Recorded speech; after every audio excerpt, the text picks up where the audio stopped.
Hello everyone, welcome back to science education. Friends, आज के इस पर्टिकुलर वीडियो में हम लोग क्लास 10 साइंस का chapter 5 that is life process की सारी एक्टिविटीज़ को यहाँ पे डिस्कस करने वाले हैं।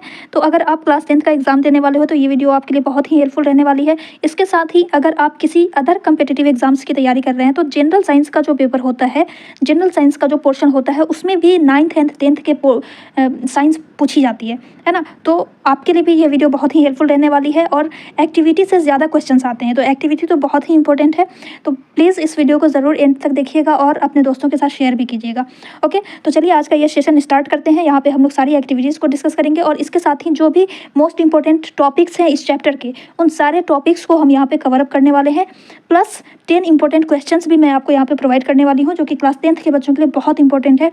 तो फर्स्ट एक्टिविटी में यहाँ पे क्या कह रहा है, take a potted plant with variegated leaves, for example money plant और क्रोटन्स।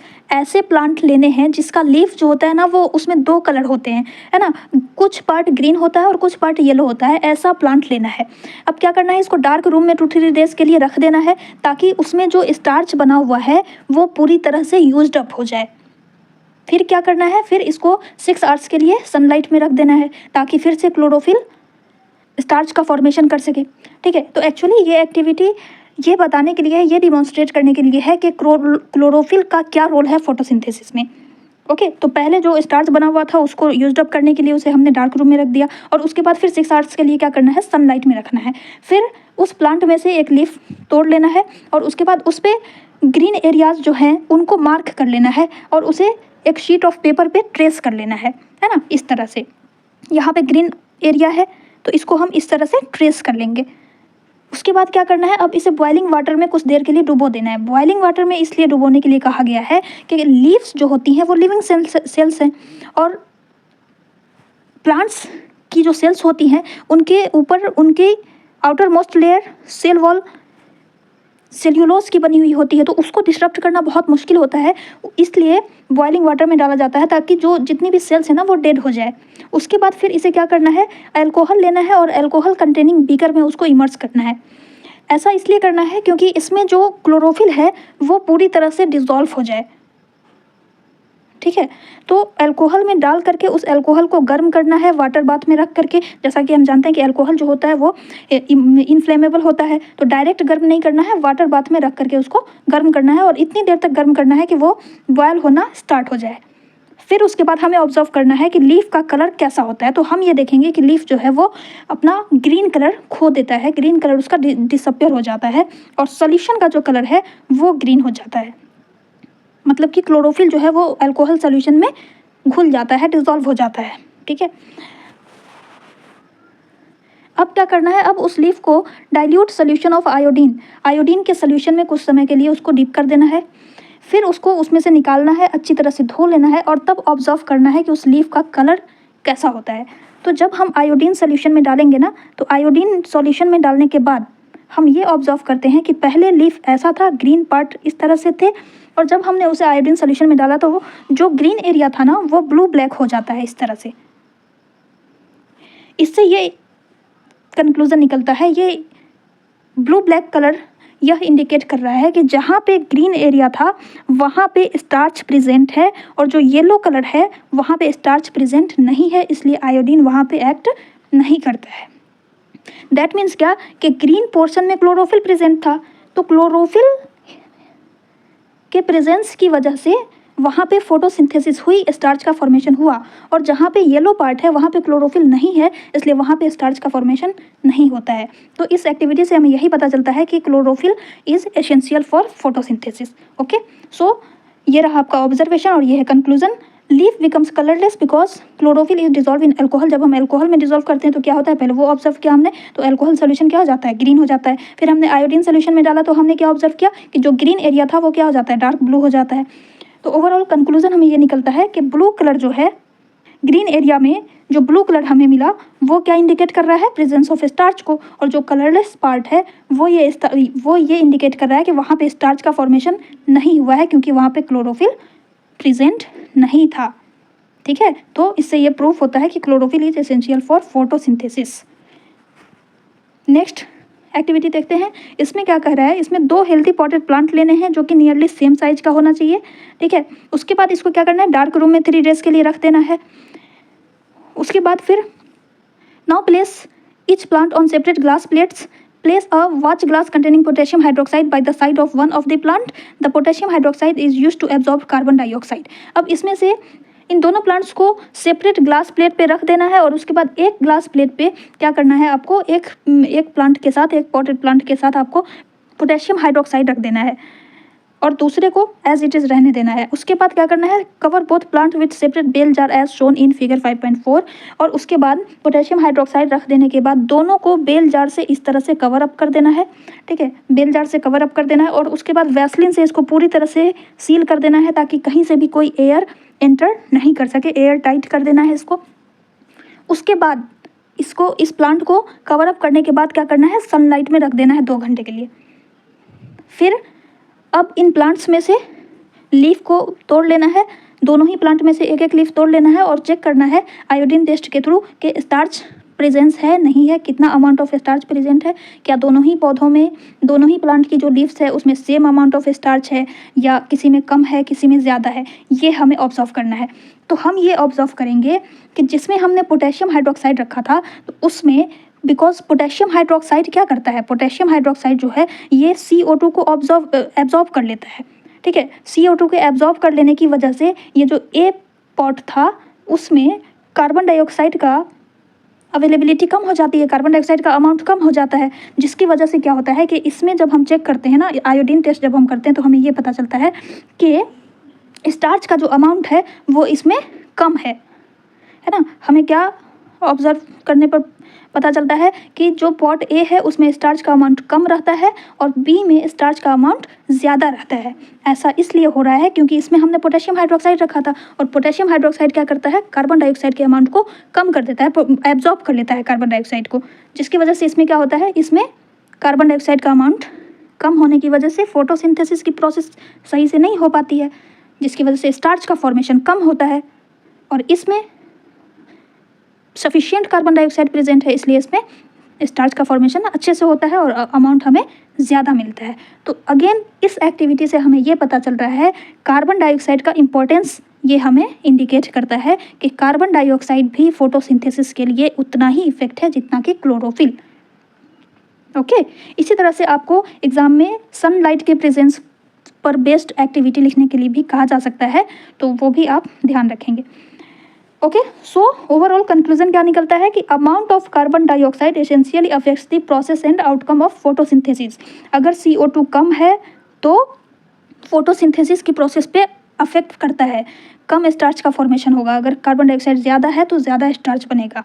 इस एक्टिविटी से हमें यही कंक्लूजन निकलता है। नेक्स्ट एक्टिविटी देख लेते हैं। इसमें क्या कह रहा है, take 1 ml starch solution in 2 test tube. 2 test tube लेना है, उसमें स्टार्च सॉल्यूशन ले लेना है।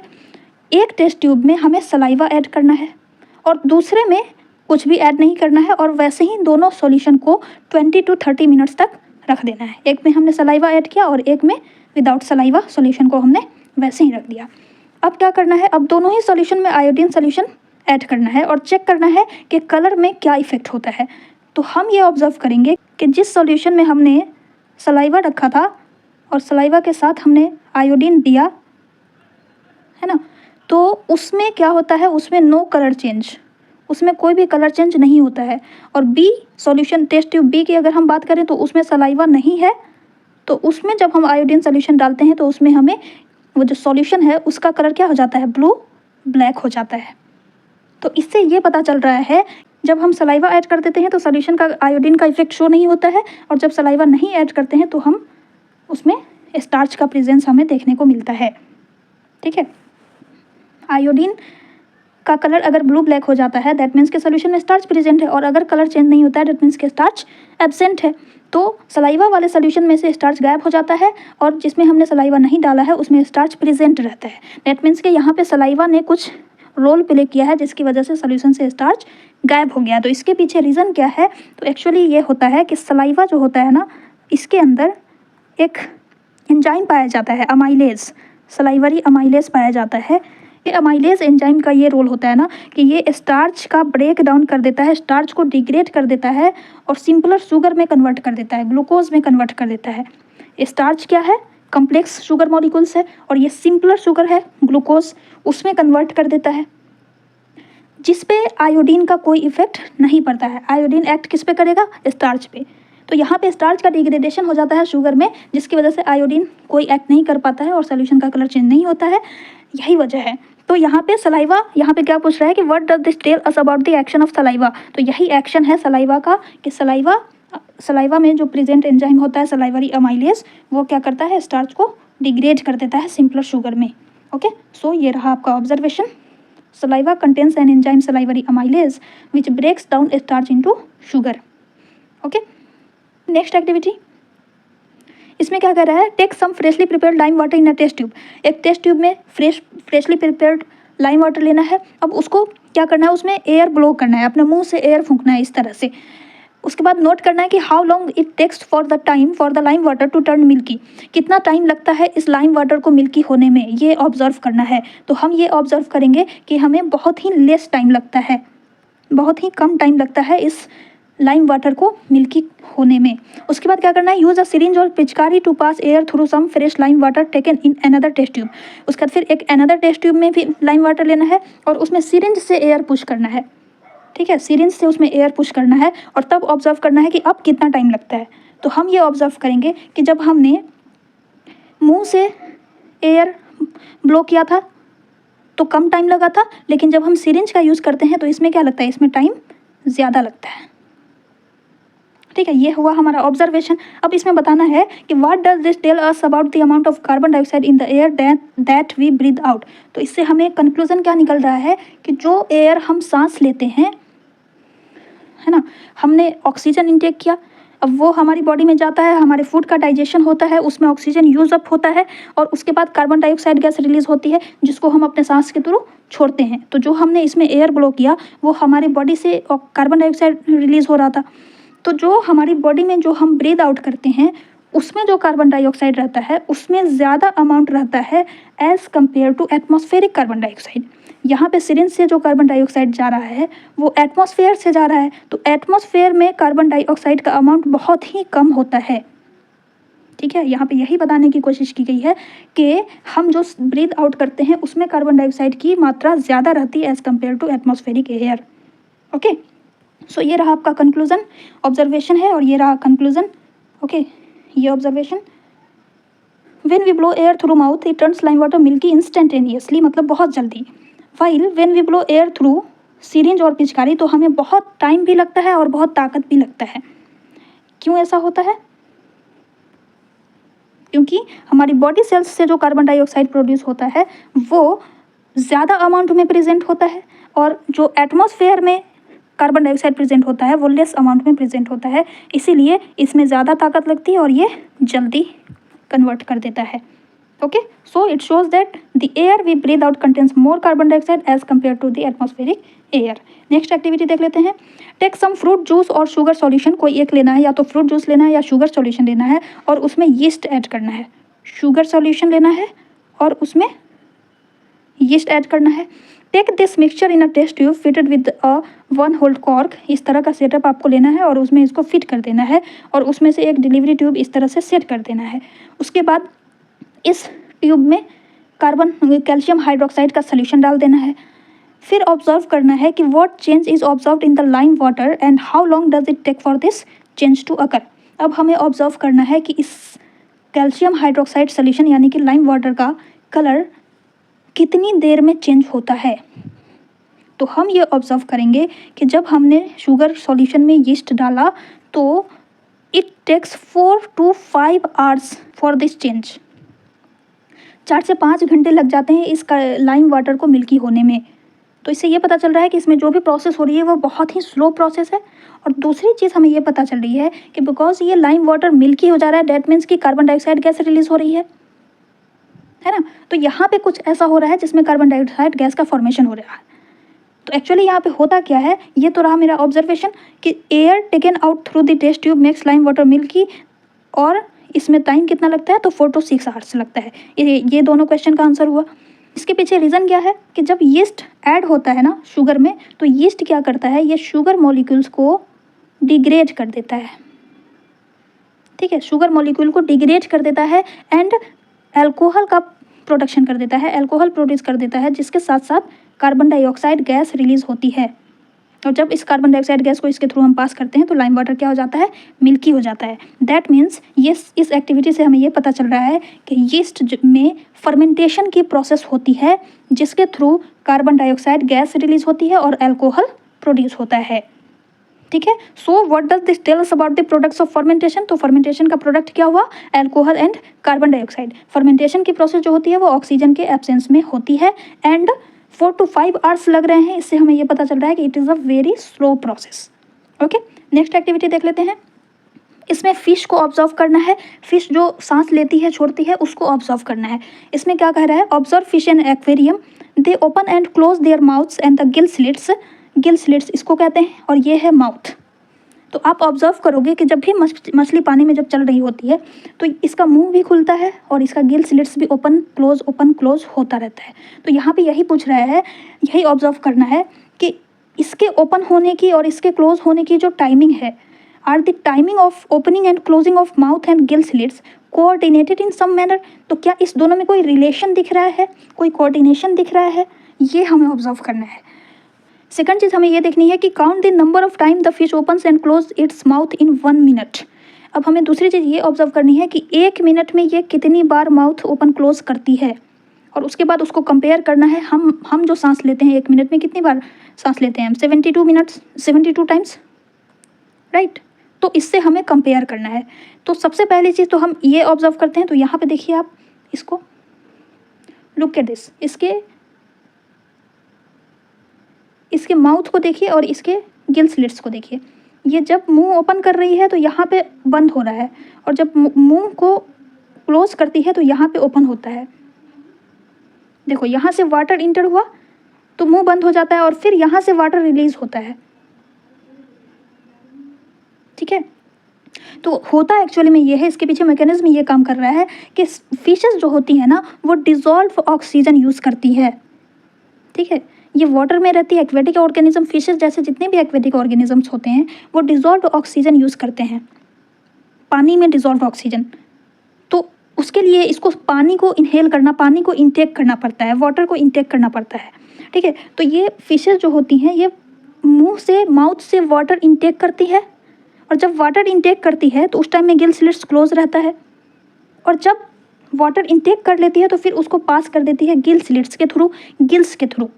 और फिर वो गिल्स का क्या काम है, गिल्स जो होती है ना ये इस डिजॉल्व ऑक्सीजन को एक्सट्रैक्ट कर लेती है।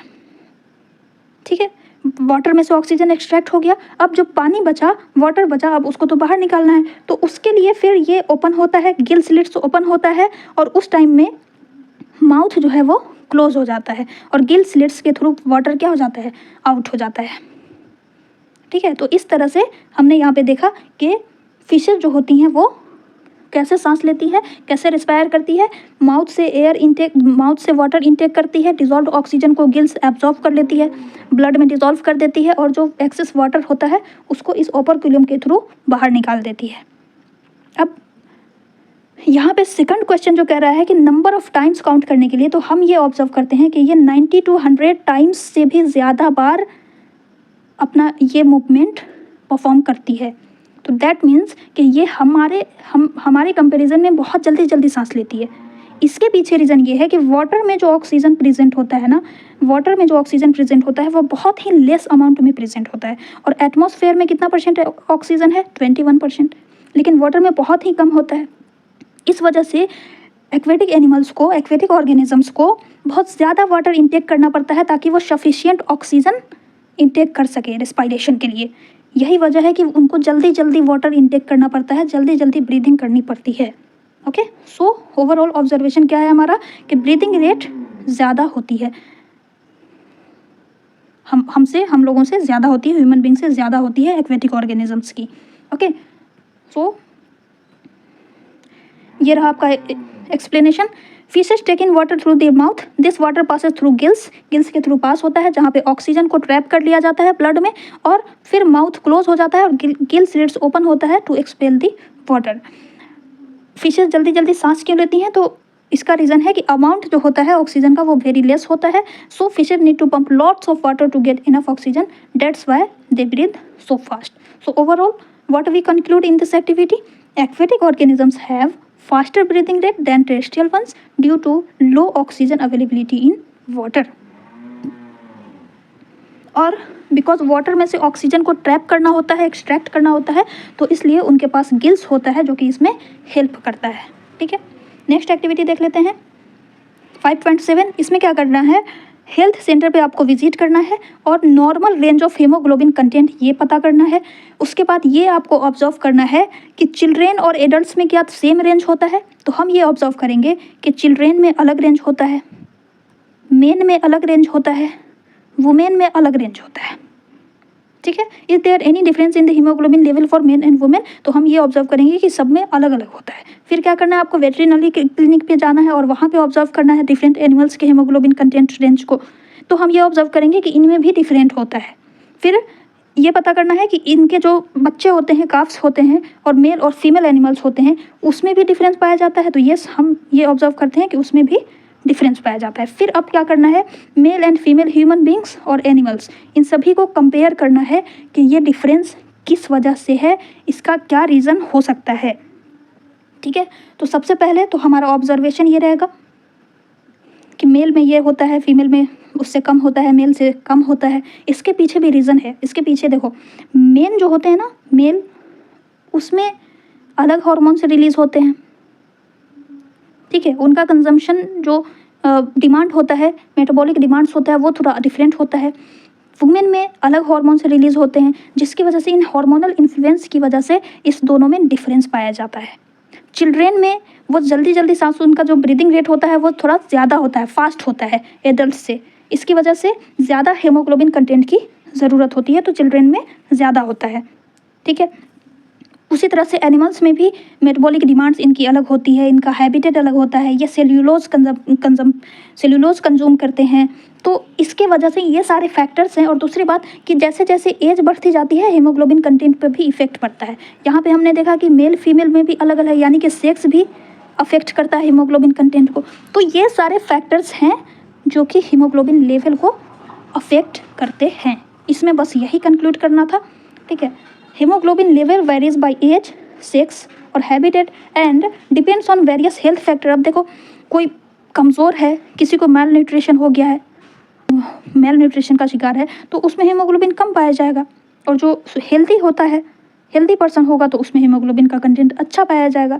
तो ये भी हेल्थ फैक्टर पे भी डिपेंड करता है कि हीमोग्लोबिन लेवल क्या होगा। इसके अलावा मेटाबॉलिक डिमांड्स अलग अलग होती हैं, एनिमल्स की, ह्यूमन बींग्स की, इन्वायरमेंटल कंडीशंस का भी इफेक्ट पड़ता है, और हार्मोनल इन्फ्लुएंसेस का भी इफेक्ट पड़ता है। और मेल और फीमेल में जो डिफरेंस होता है वो किसकी वजह से होता है, हार्मोनल इन्फ्लुएंसेस की वजह से। ठीक है, तो यही बस इस एक्टिविटी में कहा गया था। नेक्स्ट देख लेते हैं क्या कहा जा रहा है। Take 2 small pots of approximately same size and having the same amount of soil. अब आपको यहाँ पे 2 पॉट लेना है। ठीक है, 2 पॉट लेना है। एक में क्या करना है, प्लांट रखना है, और दूसरे में स्टिक रखना है। तो इसमें हम प्लांट रखेंगे, इसमें हमने प्लांट लगा दिया, और इसमें हम इसी हाइट का क्या करेंगे, सेम हाइट का स्टिक रखना है। अब क्या करना है, cover the soil in both pots with a plastic sheet so that mixture can not escape by evaporation. अब ये जो सोयल है ना, यहाँ तक जो सोयल हमने भरा हुआ है, इसको बंद कर देना है, प्लास्टिक शीट से कवर अप कर देना है, ताकि इसमें जो कंटेंट है, इसमें जो वाटर है, उसका इवेपोरेशन नहीं हो।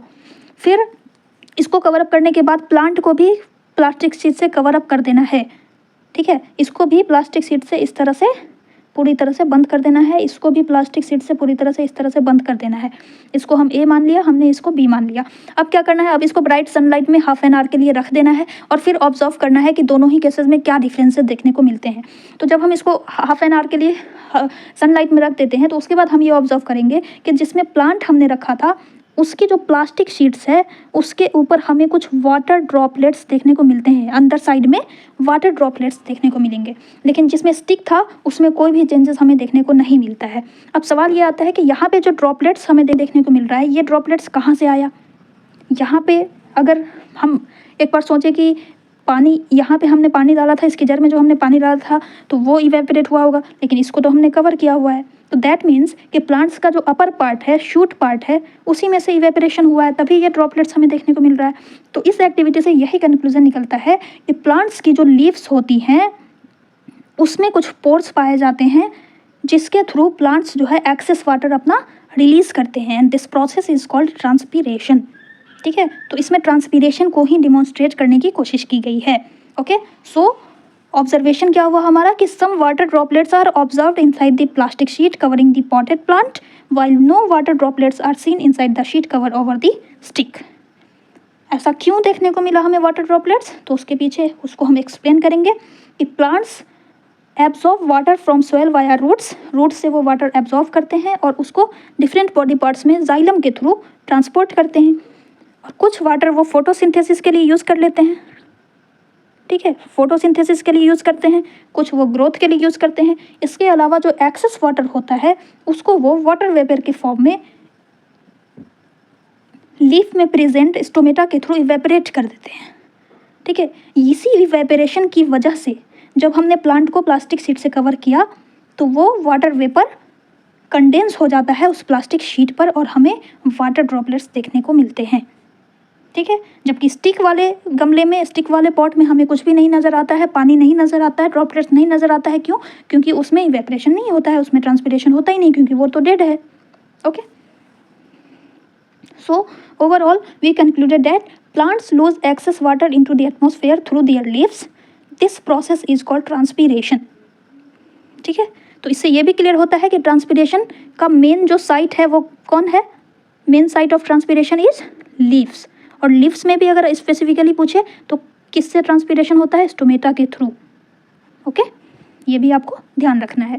तो ये था हमारा लास्ट एक्टिविटी। अब हम कुछ इंपॉर्टेंट क्वेश्चंस की तरफ चलते हैं, इंपॉर्टेंट टॉपिक्स को देख लेते हैं। तो सबसे पहले आपको क्या इसमें ध्यान रखना है, बहुत इंपॉर्टेंट है, वो है चैम्बर्स। हार्ट चैम्बर्स आपको ध्यान में रखने हैं। ब्लड सर्कुलेशन, किस ऑर्गेनिज्म में किस तरह का ब्लड सर्कुलेशन होता है, थर्मोरेगुलेटरी है या नहीं है, वो ये आपको ध्यान में रखना है। ठीक है, तो इसको आप बिल्कुल आसानी से याद रख सकते हो, परम, है ना।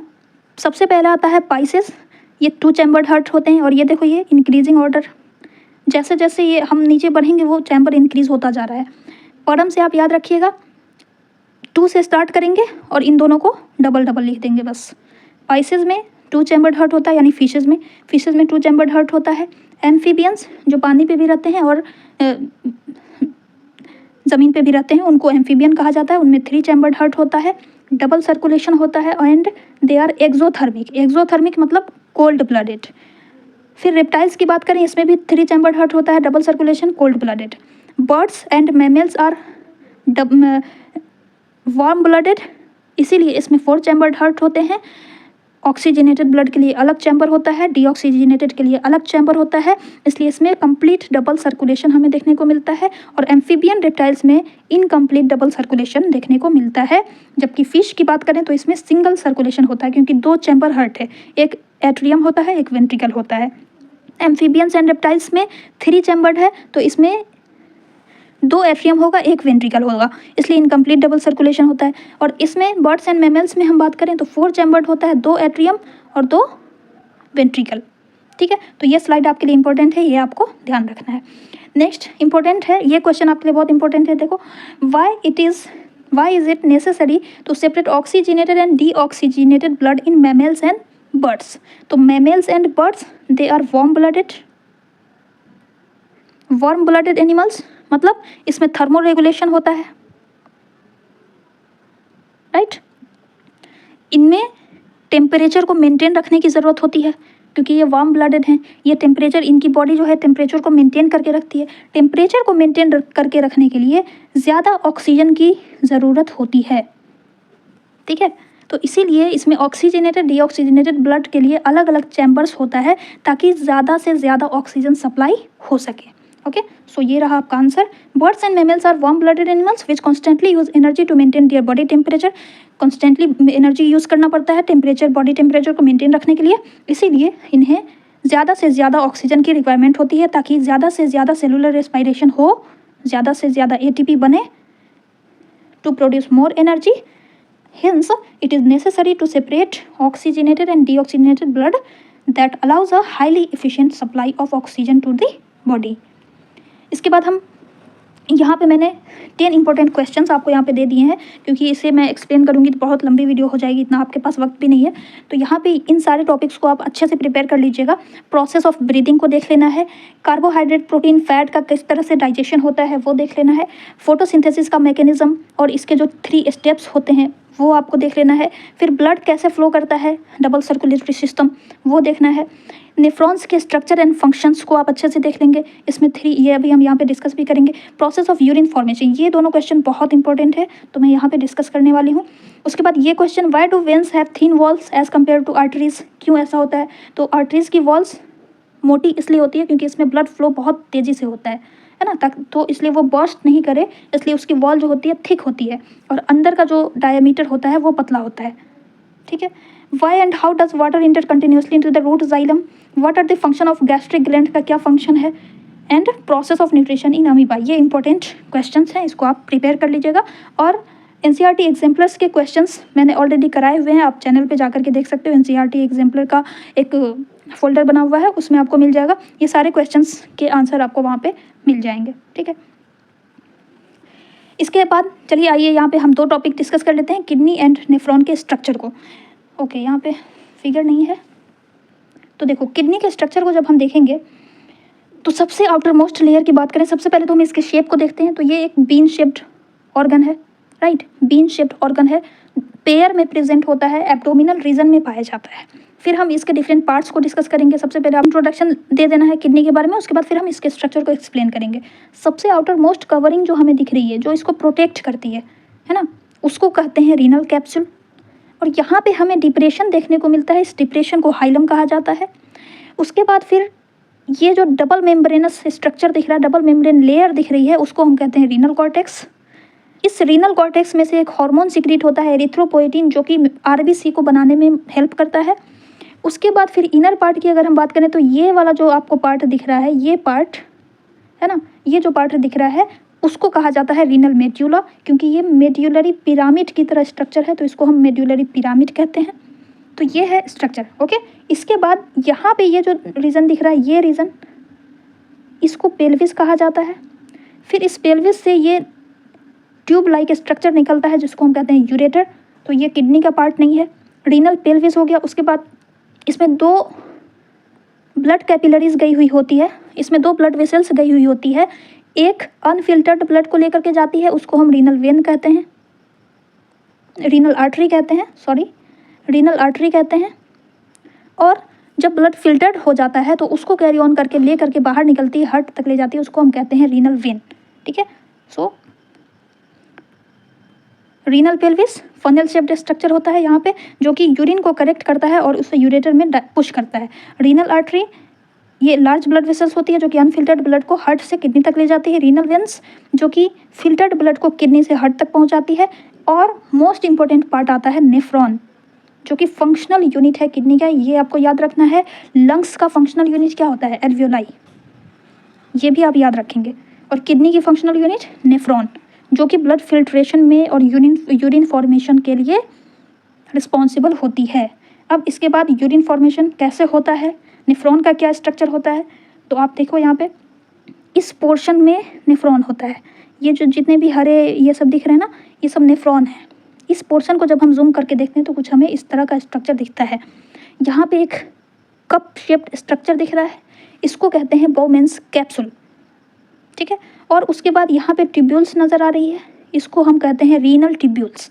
तो बेसिकली नेफ्रॉन में 2 पार्ट होते हैं, एक बाउमेन्स कैप्सूल होता है, दूसरा रीनल ट्यूब्यूल्स होता है। अब बाउमेन्स कैप्सूल के अंदर रीनल आर्टरी जब एंटर करती है तो वो छोटे से एकदम फाइन ब्रांचेस में, फाइन क्लस्टर्स में, थिन वॉल्ड ब्लड कैपिलरीज में डिवाइड हो जाती है, जिसे हम कहते हैं ग्लोमेरुलस। और यही वो साइट है जहाँ पर ब्लड फिल्ट्रेशन होता है। ठीक है। उसके बाद फिर ब्लड फिल्ट्रेट जो है वो आगे की तरफ मूव करता है, ट्यूब्यूल्स की तरफ मूव करता है, तो उसे हम कहते हैं रीनल ट्यूब्यूल, जो कि एक साइड पर बोमेंस कैप्सूल से कनेक्टेड होता है और दूसरे साइड पे यहाँ देखो ये दिख रहा है आपको, इसको हम कहते हैं कलेक्टिंग डक्ट। इसमें बहुत सारे नेफ्रॉन आकर के कलेक्ट होते हैं, है ना, बहुत सारे नेफ्रॉन आकर के कनेक्ट होते हैं और यूरिन सब नेफ्रॉन में यूरिन बन रहा होता है। वो सारे यूरिन इस कलेक्टिंग डक्ट में आकर के जमा होते हैं और तब एक साथ पूरा यूरिन नीचे यूरेथ्रा के थ्रू यूरेटर के थ्रू पास करता है। यूरेथ्रा के थ्रू उसको हम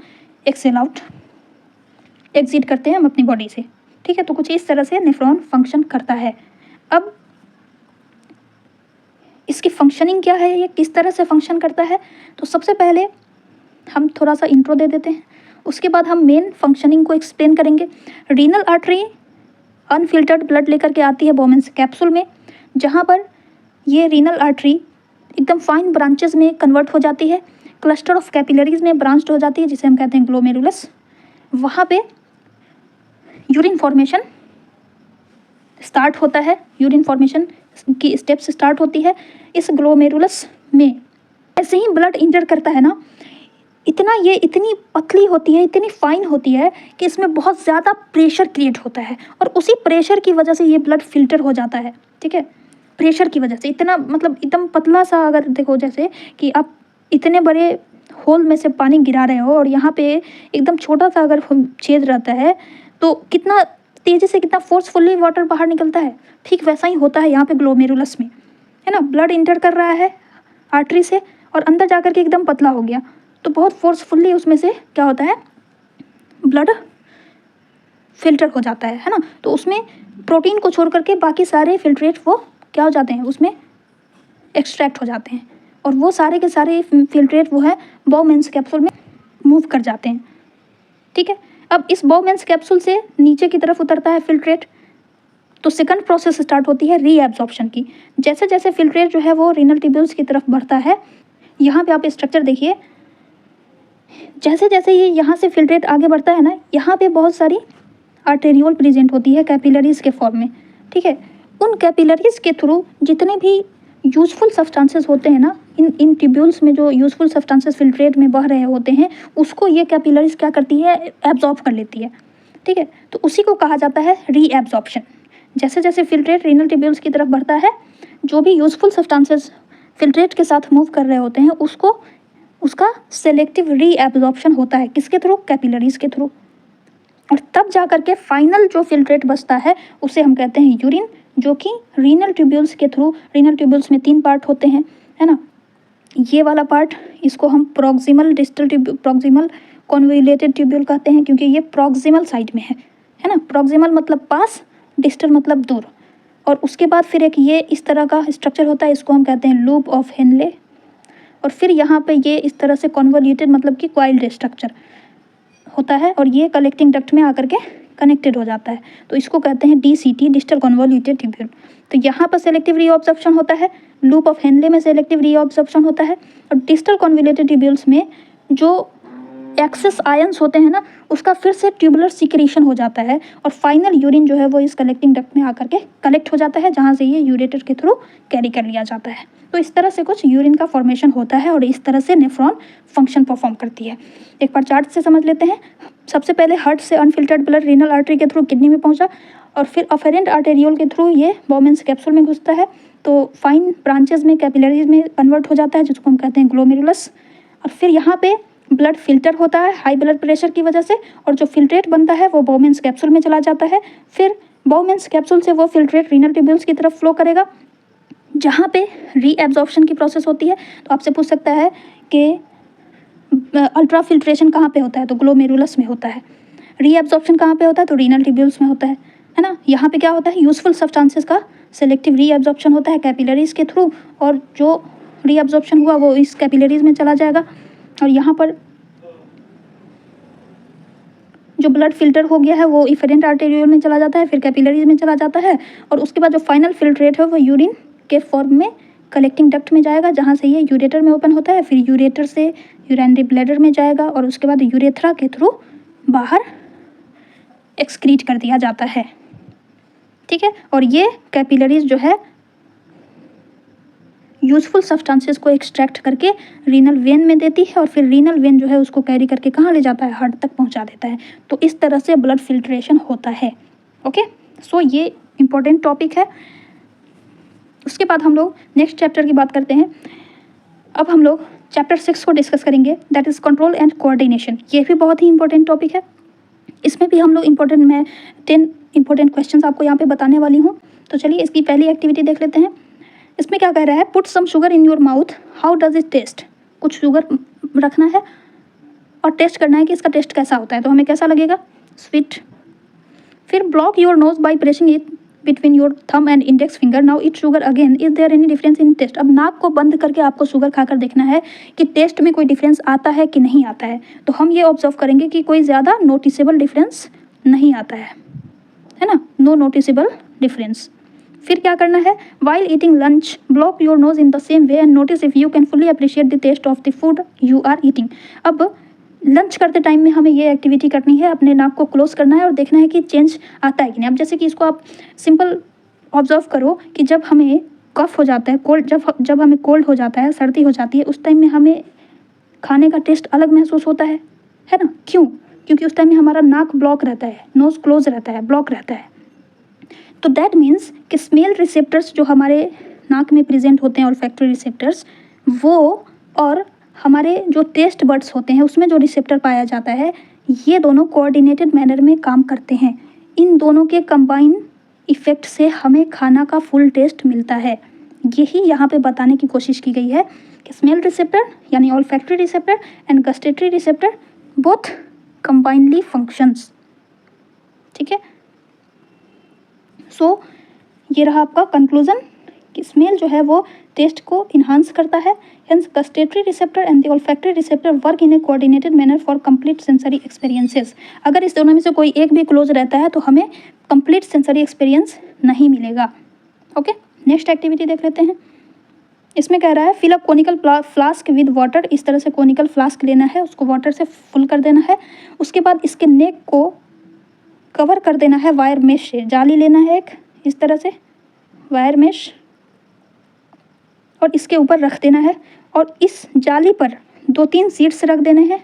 उसके बाद कार्डबोर्ड लेना है जो कि इस तरह से होना चाहिए, 3 साइड से इस फ्लास्क को कवर किए हुए हो और एक साइड ओपन होना चाहिए जिधर से रोशनी आ रही हो, जिधर से सनलाइट आ रहा हो, है ना। Keep the flask in the box in such a manner that the open side of the box faces light coming from a window.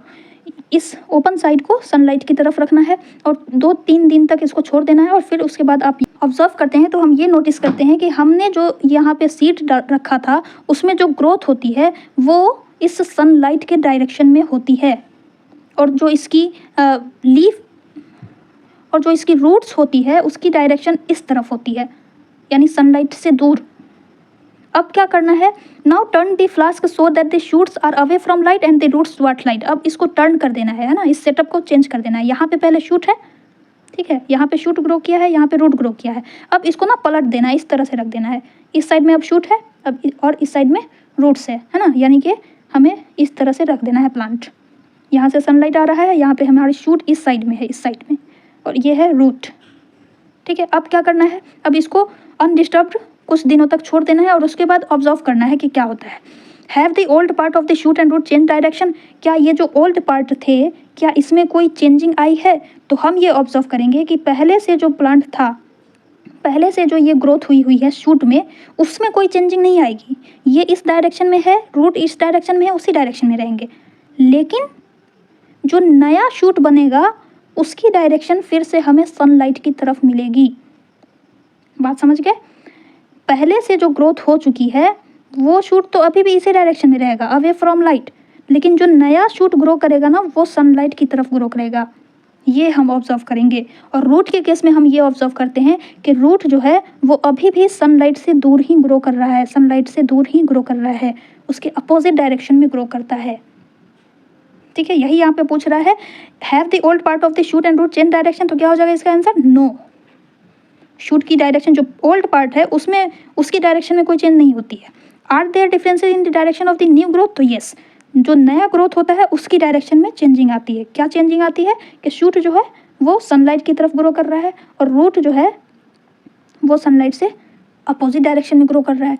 What can we conclude from this activity? तो यहाँ पे actually हो क्या रहा है, इससे हम conclusion क्या करते हैं? ऑब्जर्वेशन तो हमें समझ में आ गया, अब इसका एक्सप्लेनेशन क्या होगा कि एक्चुअली यहाँ पे ये हो रहा है ना कि प्लांट्स में जो है हम लोगों की तरह नर्वस सिस्टम नहीं होता है।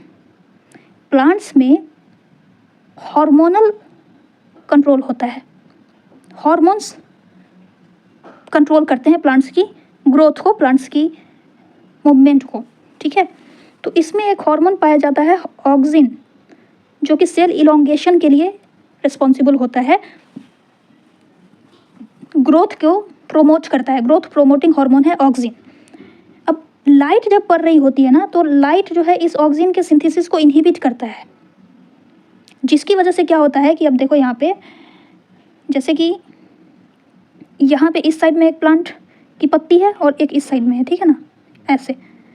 अब यहाँ पे ऑब्जर्व करो कि इधर सनलाइट है, यहाँ पे सनलाइट पड़ रही है और इधर ये डार्क साइड है, ये डार्क साइड है और ये सनलाइट वाला साइड है।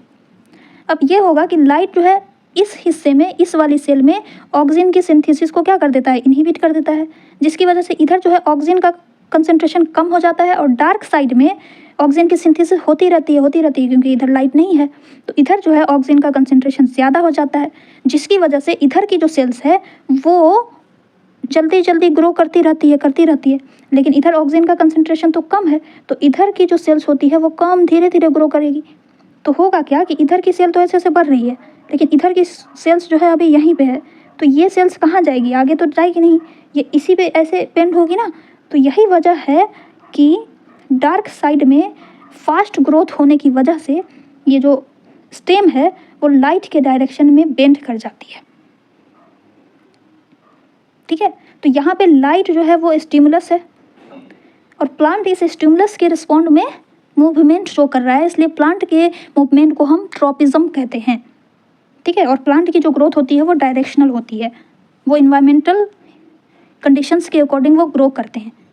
और एक बात और यहाँ पे ध्यान में रखनी है कि अगर स्टिमुलस के डायरेक्शन में ग्रोथ हो रही है तो उसको हम पॉजिटिव ग्रोथ कहेंगे, और अगर स्टिमुलस के अपोजिट डायरेक्शन में ग्रोथ होती है तो उसको हम निगेटिव ट्रॉपिज्म कहेंगे। ये भी आपको ध्यान में रखना है। जैसे कि यहाँ पे ये जो स्टेम है वो सनलाइट की तरफ मूव कर रही है, बेंड कर रही है, सनलाइट की तरफ उसका ग्रोथ हो रहा है तो उसको हम पॉजिटिव फोटोट्रॉपिज्म कहेंगे। और रूट का जो ग्रोथ हो रहा है, रूट के केस में क्या होता है, शूट का तो हमने समझ लिया, अब रूट में देखो, रूट जो है ये अपोजिट डायरेक्शन में क्यों मूव कर रही है, इसके पीछे ये रीज़न है कि रूट में ऑक्सीजन अपना निगेटिव इम्पैक्ट शो करता है, ये इनहिबिट करता है ग्रोथ को, ठीक है। तो इस साइड में ये जो ग्रोथ, ये जो रूट्स है ये डार्क साइड है, इधर ऑक्सीजन ज़्यादा है और इधर ऑक्सीजन कम है ना, लाइट की वजह से कम बना ऑक्सीजन। अब क्या होता है कि ऑक्सीजन रूट्स में, रूट की ग्रोथ को तो इनहिबिट करती है, तो इधर ऑक्सीजन ज़्यादा है तो इधर ज़्यादा इनहिबिशन शो होगा ना, तो इसकी वजह से इधर की जो सेल्स है वो कम ग्रो करेगी, और इधर कम ऑक्सीजन है, दैट मीन्स कि इधर ग्रोथ अच्छी खासी होगी क्योंकि ऑक्सीजन तो है नहीं कि रोकेगा, तो इधर की सेल्स जो है ज़्यादा तेज़ी से बढ़ती है, जिसकी वजह से हमें अपोजिट डायरेक्शन में बेंडिंग देखने को मिलता है। यही वजह है कि रूट जो है अपोजिट डायरेक्शन में बेंड हो जाती है, जिसको हम नेगेटिव फोटोट्रॉपिज्म कहते हैं, और शूट जो है वो पॉजिटिव डायरेक्शन में बेंड होती है। Okay, so overall how what we conclude, plant respond to environmental stimuli like light through directional movement, जिसे हम ट्रोपिज्म कहते हैं, जो कि हॉर्मोन्स के द्वारा कोऑर्डिनेट होता है, such as oxygen, without a nervous system, ठीक है। And this response can be either towards the stimulus, जिसको पॉजिटिव ट्रोपिज्म कहेंगे, और अवे फ्रॉम इट, जिसे हम निगेटिव ट्रोपिज्म कहेंगे, लाइक रूट्स। तो यही इसमें बताया गया था कि प्लांट्स किस तरह से स्टिमुलस को रिएक्ट करते हैं, रिस्पॉन्ड करते हैं। ओके, आई होप आपको समझ में आ गई होगी। यहाँ पे स्टिमुलस जो है वो लाइट है, इसलिए फोटोट्रॉपिज्म यूज़ किया गया है।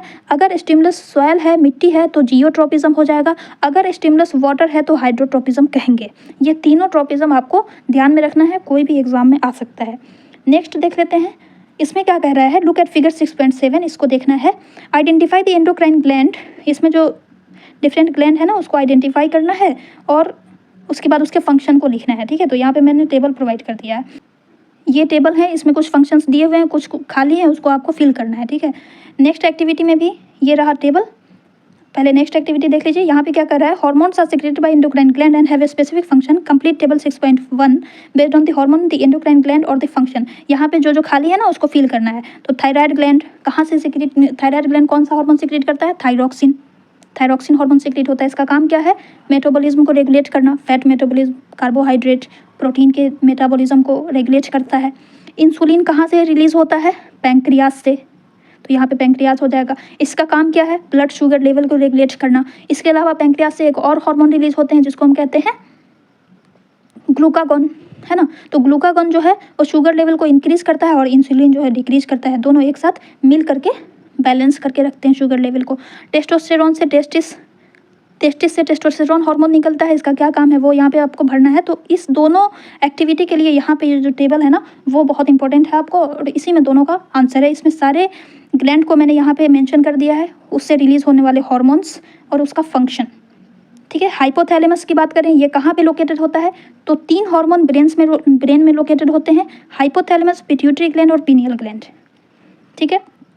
हाइपोथैलेमस से 2 हार्मोन्स रिलीज होता है, releasing hormone, inhibitory hormone. Releasing hormone का क्या काम है, ये पिट्यूटरी ग्लैंड को स्टिमुलेट करते हैं कि वो हार्मोन रिलीज करे। इनहिबिटरी हार्मोन का काम ये होता है कि ये पिट्यूटरी ग्लैंड को इनहिबिट करता है कि वो हार्मोन रिलीज करना बंद कर दे, ठीक है। पिट्यूटरी ग्लैंड को मास्टर ग्लैंड भी कहा जाता है क्योंकि ये अदर ग्लैंड को भी रेगुलेट करता है। इसमें से जो हार्मोन निकलता है ग्रोथ हार्मोन, एक ही हार्मोन का यहाँ पे आपको जिक्र है तो ज़्यादा याद रखने की जरूरत नहीं है, बस ये टेबल आपके लिए काफ़ी है। तो इससे ग्रोथ हार्मोन निकलता है। इसका क्या काम है, जैसा कि नाम से ही पता चल रहा है, ग्रोथ को स्टिमुलेट करता है, सारे ऑर्गन्स की ग्रोथ करवाने के लिए रिस्पॉन्सिबल है।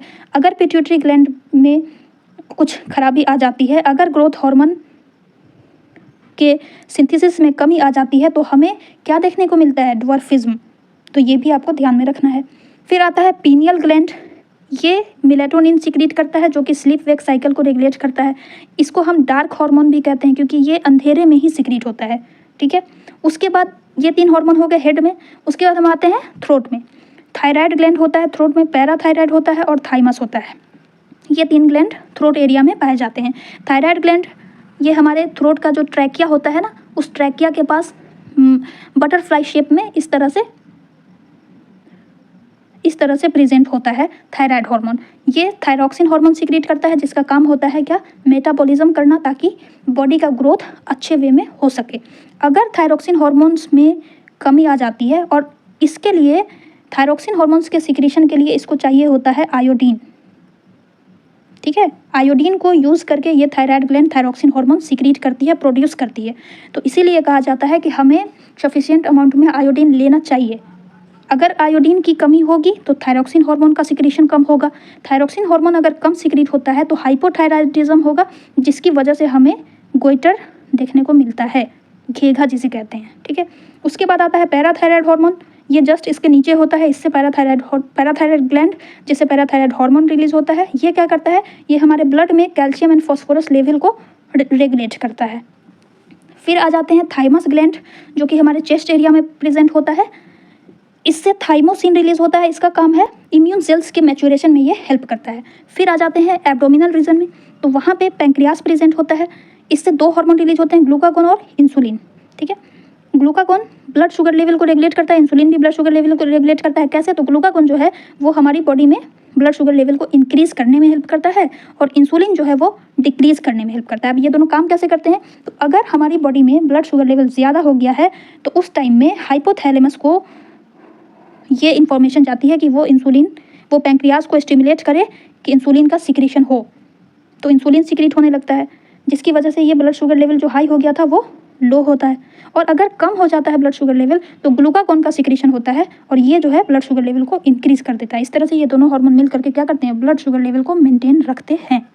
उसके बाद आता है एड्रीनल ग्लैंड जो कि हमारी किडनी पे प्रेजेंट होता है, ठीक है। ये भी आपको ध्यान में रखना है। ये एड्रीनलिन हार्मोन सिक्रीट करता है जिसे हम स्ट्रेस हार्मोन भी कहते हैं, इमरजेंसी हार्मोन भी कहते हैं, ये फियर फ्लाइट हार्मोन भी कहलाता है। ये क्या करता है, जब भी कभी हम घबराहट में होते हैं या स्ट्रेस में होते हैं उस टाइम में एड्रीनलिन रिलीज होता है, ठीक है। तो ये stress, fear, blood pressure, heart beat, breathing rate, ये सबको कंट्रोल करता है।